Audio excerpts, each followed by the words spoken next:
అతను ఉన్నాడమ్మా. ఆ యూజరు వాటికి సంబంధించినటువంటి సిస్టమ్‌కి సంబంధించినటువంటి హార్డ్‌వేర్ కాంపోనెంట్స్‌ని హ్యాండిల్ చేయాలి.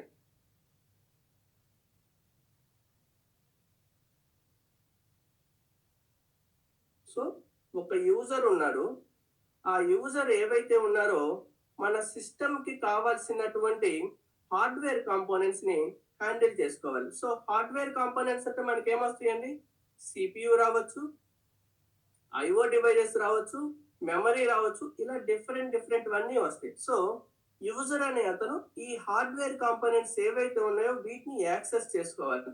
సో, యాక్సెస్ చేసుకోవాలి అనుకుంటే వితౌట్ ఆపరేటింగ్ సిస్టమ్ అసలు యాక్సెస్ చేసుకోగలమా? చేసుకోలేమా?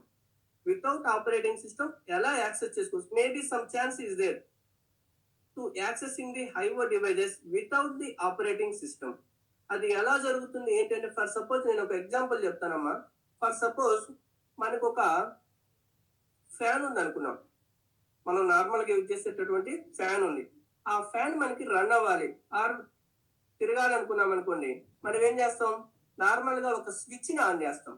ఒక స్విచ్ ఆన్ చేసినట్టు ఇమీడియట్ గా ఏం జరుగుతుంది? ఫ్యాన్ అనేది తిరుగుతుంది అనమాట. సో ఆ స్విచ్ ఆన్ చేసినప్పుడు మాత్రం ఆ ఫ్యాన్ కు సంబంధించినటువంటి ఏవైతే వైర్స్ ఆర్ ఎలక్ట్రానిక్స్ ఏవైతే ఉన్నాయో అవన్నీ కనెక్షన్ జరిగిన తర్వాత అప్పుడు ఫ్యాన్ రన్ అవుతుంది. సో ఇక్కడ మనకి స్విచ్ ఎలా వర్క్ అవుతుందంటే like as a operating system. ఎందుకు ఇక్కడ నేను స్విచ్ ఎగ్జాంపుల్ చెప్పుకున్నాను అంటే ఇక్కడ మనకి నార్మల్ గా పుట్టిన పిల్లగాడి దగ్గర నుంచి ఓల్డ్ ఏజ్ వరకు కూడా అందరికి ఏం తెలుసు? ఫ్యాన్ వేయాలంటే కనుక స్విచ్ చేస్తే ఫ్యాన్ రన్ అవుతుంది అని ఒక్కటే తెలుసు. సో ఇక్కడ ఫ్యాన్ అనేది ఏంటి? ఒక ఆపరేటింగ్ సిస్టమ్ అన్నమాట. అంటే ఆపరేటింగ్ సిస్టమ్ అనేది ఎలా వర్క్ అవుతుంది? ఒక యూజర్ అనే అతను ఆ ఫ్యాన్ ని తిప్పాలి అంటే కనుక స్విచ్ చేస్తే తిరుగుతుంది. అంటే ఆ స్విచ్ లోపల ఎలాంటి మెకానిజం ఉన్నా సరే వాళ్ళకి సంబంధం లేదు.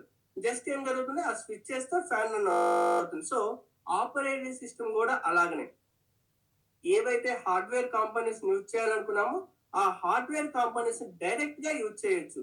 ఓకేనా? Without any softwares. సో ఇదే ఆపరేటింగ్ సిస్టమ్ అంటే. సో డైరెక్ట్ గా యాక్ట్ చేయగలమంటే యాక్ట్ చేసుకోవచ్చు. బట్ కానీ ఫర్ సపోజ్ నేను ఫస్ట్ ఒక సిపియుని హ్యాండిల్ చేయాలనుకుంటున్నాను. అంటే సిపియు ఒక యూజర్ అనే అతను సిపియుని హ్యాండిల్ చేస్తాడు. సో ఈ సిపియుని కనుక తను యాక్సెస్ చేసుకోవాలి అంటే ఈ యూజరు సో ఆ సిపియు యాక్సెస్ చేసుకోవాల్సినటువంటి కోడింగ్ మొత్తం కూడా తను రాసుకొని ఎగ్జిక్యూషన్ చేస్తేనే తనకు ఆ సిపియు అనేది వర్క్ అవుతుంది. ఓకేనా? ఫర్ సపోజ్ ఐఓ డివైజెస్ కావాలనుకోండి, ఆ ఐఓ డివైజెస్ కావాల్సినటువంటి సాఫ్ట్వేర్ మొత్తాన్ని తను రాసి కోడింగ్ ఆ కోడింగ్ మొత్తం ఎగ్జిక్యూషన్ చేసిన తర్వాత మాత్రమే that particular IO device for suppose mouse కానివ్వండి, కీబోర్డ్ కానివ్వండి, ఇలా 1 by 1 దేని దానికి మళ్ళీ ఇండివిజువల్ ప్రోగ్రామ్స్ ఉంటాయి. సో ఏ ఐఓ డివైస్ కావాలో ఆ ఐఓ డివైస్ కోడింగ్ మొత్తం రాయాలి. దానికి సంబంధించిన కోడింగ్ ఎగ్జిక్యూషన్ జరిగిన తర్వాత మాత్రమే మనం ఏదైనా మౌస్ ఆర్ కీబోర్డ్ అనేది యాక్సెస్ చేసుకోగలం. సో డైరెక్ట్ గా యాక్సెస్ చేసుకోవచ్చు without the operating system. But ఏం వర్క్ జరుగుతుంది ఇక్కడ? ఆ సిపియుని హ్యాండిల్ చేసుకోవాలంటే దానికి సంబంధించినటువంటి కోడ్ మొత్తాన్ని కూడా రాసుకోవాలి. సో ఇక్కడ మేజర్ డిఫికల్టీ టాస్క్ ఉంది. సో ఇది first the. Next second scenario ఏంటంటే యూజర్ అనే అతను ఉన్నాడమ్మా. తను హార్డ్వేర్ కాంపోనెంట్స్ ని యాక్సెస్ చేసుకోవాలి. సో ఈ హార్డ్వేర్ కాంపోనెంట్స్ ని యాక్సెస్ చేసుకోవాలి డైరెక్ట్ గా యాక్సెస్ చేసుకోలేదు. సో లాంగ్ టైం ప్రాసెస్ జరుగుతుంది. సో దీనికి నేను ఏం చేస్తానంటే మధ్యలో ఆపరేటింగ్ సిస్టమ్ ఒకదాన్ని నేను ఇన్సర్ట్ చేశాను. సో యూజర్ ఏం చేస్తాడు? వాడికి ఏవైతే ఐఓ డివైస్ సిపియు కావాలో ఆ సిస్టమ్ కమాండ్స్ అన్నిటిని కూడా ఆపరేటింగ్ సిస్టమ్ ఇస్తే ఆపరేటింగ్ సిస్టమ్ ఏం చేస్తుంది? ఆ కమాండ్స్ ఆర్ ఇన్స్ట్రక్షన్ ని యూజర్ నుంచి తీసుకొని ఏ హార్డ్వేర్ కాంపోనెంట్ ఆర్ ఏ సిపియు కావాలో ఆ యూజర్ కి యాక్సెసింగ్ అనేది ఇస్తుంది. సో ఇక్కడ యూజర్ అనే అతను ఏం చేస్తున్నాడు? డైరెక్ట్ గా ఆపరేటింగ్ సిస్టమ్ కి ఒక సిగ్నల్ ని పంపిస్తే ఆ సిగ్నల్ ని తీసుకొని తన హార్డ్వేర్ కాంపోనెంట్స్ ని రన్ చేస్తాడు. ఫర్ సపోజ్ మీకు ఒక చిన్న ఎగ్జాంపుల్ చెప్తాను చూడండి. యూజర్ అనే అతను ఒక సి ప్రోగ్రామింగ్ ని ఎగ్జిక్యూషన్ చేయాలనుకుంటున్నాడు. యూజర్ అనే అతను ఒక సి ప్రోగ్రామ్ ని ఎగ్జిక్యూషన్ చేయాలనుకున్నాడు. ఫర్ సపోజ్ ఆ సి ప్రోగ్రామ్ లో printf హలో అనే ఒక సెంటెన్స్ ఉంది. అంటే దీనికి మీనింగ్ ఏంటని స్క్రీన్ మీద మనకి హలో అని చెప్పేసి ఒక వర్డ్ అనేది ప్రింట్ అవ్వాలి. సో ఇది ప్రింట్ అవ్వాలి అంటే కనుక మనకి ఎలా వర్క్ అవుతుంది? ఆపరేటింగ్ యూజర్ అనే అతను సి ప్రోగ్రామ్ దీన్ని ఆపరేటింగ్ సిస్టమ్ ఇస్తారు. సో ఆపరేటింగ్ సిస్టమ్ ఏం చేస్తుంది? ఈ printf అనే ఫంక్షన్ ని సిస్టమ్ కాల్ ద్వారా సిస్టమ్ కాల్ అంటే మనకి తర్వాత వస్తుంది, మీకు కంగారేం లేదు. ఒక సిస్టమ్ కాల్ ద్వారా రైట్ అనేటటువంటి ఒక ఫంక్షన్ ని ఎగ్జిక్యూషన్ చేస్తాడు. సో ఈ రైట్ అనే ఆప్షన్ ఎందుకు ఉపయోగపడుతుందంటే, మనం ఏదన్నా ఒక దాన్ని రైట్ ఆపరేషన్ పర్ఫామ్ చేయడానికి యూజ్ చేస్తాం. సో ఎప్పుడైతే ప్రింట్ అని సెంటెన్స్ వచ్చిందో ఇమీడియట్ గా ఆపరేటింగ్ సిస్టమ్ డైరెక్ట్ గా ఎక్కడికి వెళ్తుంది, రైట్ అనే దగ్గరికి వెళ్ళిపోయి రైట్ ఫంక్షన్ ఎగ్జిక్యూషన్ జరుగుతుంది. ఆటోమేటిక్ గా మనకి మానిటర్ మీద హలో అని చెప్పేసి ప్రింట్ అవుతుంది. సో ఇక్కడ ఆపరేటింగ్ సిస్టమ్ ఏం చేసింది, ప్రింట్ఎఫ్ అనే ఫంక్షన్ ని by using this system call ద్వారా రైట్ ఫంక్షన్ దగ్గర తీసుకుంది. ఫర్ సపోజ్ ఇక్కడ ఆపరేటింగ్ సిస్టమే లేదు అనుకోండి, ఫర్ సపోజ్ గ్రూప్ లో పెట్టేస్తాను, మీకు ఏ పాయింట్ దగ్గర అర్థం కాకపోయినా అది కూడా చూసుకోవచ్చు. Okay sir. ఓకే, మీకు ఎటువంటి ప్రాబ్లం ఉండదు. ఓకే సరే చూడండి, ఇక్కడ ఆపరేటింగ్ సిస్టమ్ ఉండటం వల్ల జస్ట్ నేను ప్రింట్ఎఫ్ అనే ఫంక్షన్ ని డైరెక్ట్ గా నేను యాక్సెస్ చేసుకోగలిగాను. బట్ కానీ వితౌట్ ఆపరేటింగ్ సిస్టమ్ కనుక మనం ఈ సి ప్రోగ్రామ్ ని ఎగ్జిక్యూషన్ చేయాలంటే, ప్రింట్ఎఫ్ ఫంక్షన్ వచ్చింది అంటే కనుక ప్రింట్ఎఫ్ ప్లేస్ లో ఈ రైట్ ఫంక్షన్ ఏదైతే ఉందో దాని మొత్తం ఎంటైర్ ప్రోగ్రామ్ ను మనం అక్కడ రాసుకోవాలి. ఇది మనం నార్మల్ సి ప్రోగ్రామ్ లో ప్రింట్ఎఫ్ దగ్గర రైట్ ఆప్షన్ అనేటటువంటి ఫంక్షన్ ఏదైతే ఉందో ఆ ఫంక్షన్ యొక్క ఎంటైర్ ప్రోగ్రామ్ రాసుకొని ఎగ్జిక్యూషన్ చేస్తేనే హలో అని ప్రింట్ అవుతుంది. సో ఇంత లెందీ ప్రాసెస్ లేకుండా మనకి ఆపరేటింగ్ సిస్టమ్ ఏం చేస్తుంది, డైరెక్ట్ గా ప్రింట్ఎఫ్ ఫంక్షన్ కి సంబంధించినటువంటి ప్రోగ్రామ్ ఆ సాఫ్ట్వేర్ ఏదైతే ఉందో దీన్నే సిస్టమ్ సాఫ్ట్వేర్ అంటాం. ఇక్కడ రైట్ అనేది సిస్టమ్ సాఫ్ట్వేర్.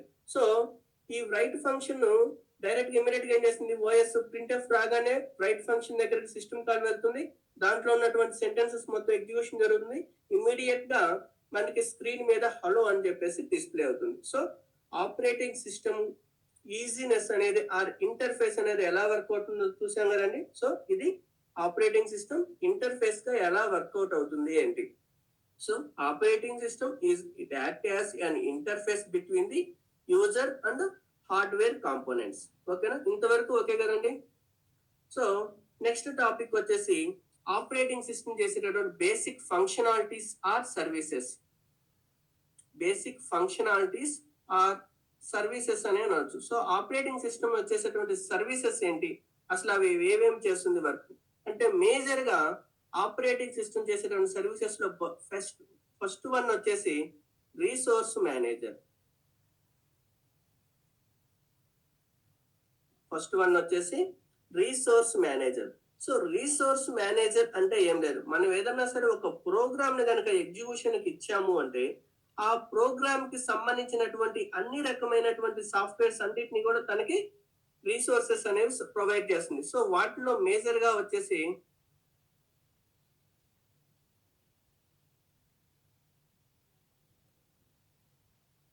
వాటిలో ఫస్ట్ వన్ వచ్చేసి CPU and second third one వచ్చేసి IO devices. So these basic functionalities or services of the operating system ఏం చేస్తుందంటే రీసోర్స్ మేనేజర్ గా వర్క్ అవుతుంది. Resource manager first CPU, memory, IO device. So resource manager ఎలా work అవుతుంది ఏంటి అంటే, for suppose ఏదన్నా ఒక ప్రోగ్రామ్ కనుక ఇచ్చామనుకోండి, ఆ P1 అనేటటువంటి ఒక ప్రోగ్రామ్ ఇచ్చాం. సో ఆ ప్రోగ్రామ్ ఏం చేస్తుంది, ఎగ్జిక్యూషన్ ప్రాసెస్ జరగాలంటే ఫస్ట్ ఏమవ్వాలి, దానికి సంబంధించినటువంటి ప్రోగ్రామ్ మొత్తము కూడా మెమరీలో స్టోర్ అవ్వాలి. మెమరీలో స్టోర్ అవ్వాలి అంటే మెయిన్ మెమరీలో స్టోర్ అవ్వాలి. ఏదన్నా సరే ఒక ప్రాసెసర్ ప్రోగ్రామ్ కనుక ఎగ్జిక్యూషన్ అవ్వాలంటే కనుక compulsory that particular program will be store in RAM, random access memory or main మెమరీలో స్టోర్ అయితే మనకి ఏదైనా ప్రోగ్రామ్ ఆర్ ఎగ్జిక్యూషన్ అనేది జరుగుతుంది. సెకండరీ మెమరీలో ఉంటే ఎలాంటి ఆపరేషన్ పర్ఫామ్ అవ్వదు. ఓకేనా. సో ఫస్ట్ ఆపరేటింగ్ సిస్టమ్ ఏం చేస్తుంది, ఏదైతే P1 ప్రోగ్రామ్ అనేది ఉందో దాన్ని ఎప్పుడైతే మనం ఎగ్జిక్యూషన్ చేయాలని కంట్రోల్ F9 అనేది ప్రెస్ చేస్తామో ఇమీడియట్ గా సెకండరీ మెమరీలో ఉన్నటువంటి ఆ P1 ప్రాసెస్ కాస్త మెయిన్ మెమరీ ర్యామ్ లోకి వచ్చేస్తుంది. ఎప్పుడైతే ర్యామ్ లోకి వచ్చి మెమరీస్ లోకి సేవ్ అయిపోయిందో